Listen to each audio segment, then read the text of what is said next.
باوجود میں تیرے سامنے حاضر، قرآن میرے ہاتھ کے اندر، اے قرآن پاک میرے ہاتھ کے اندر ہے۔ اگر کوئی من کہہ دے کہ اس قرآن کو اپنے ہاتھ رکھ کے کہہ دو، میں کہنے واسطے تیار۔ اگر کوئی من کہہ دے کہ قرآن سر تے رکھ کے کہہ دو، رب کعبہ دی قسم میں کہنے واسطے تیار۔ اگر کوئی من کہہ دے کہ بیت اللہ سے داخل ہو کے غلاف کعبہ پکڑ کے کہہ دو، میں پھر بھی کہنے واسطے تیار۔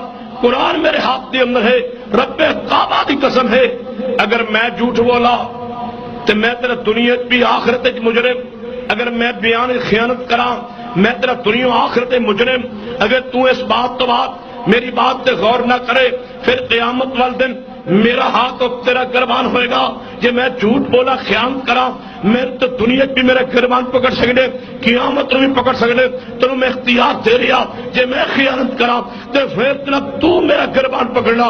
جے میں سچی بات کہا تو غور نہ کرے، تحقیق نہ کرے، اصلاح نہ کرے، پھر قیامت والا دن ہوئے گا، میرا ہاتھ تیرا گربان ہوئے گا۔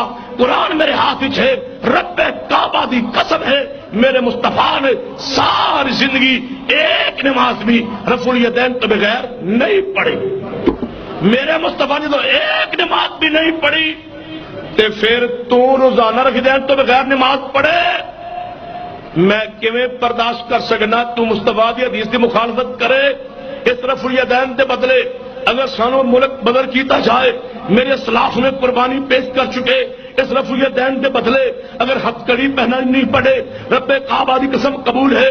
اس رفع الیدین کے بدلے جیل جانا پڑے، سینے تے گولی کھانا پڑے، اولاد کو یتیم کرانا پڑے، سب کچھ قبول ہے، لیکن پیغمبر کی سنت نال بے وفائی نہیں ہو سکتی، کیونکہ میری نجات اس بات کے اندر ہے جو بات قرآن نے بیان فرمائی ہے۔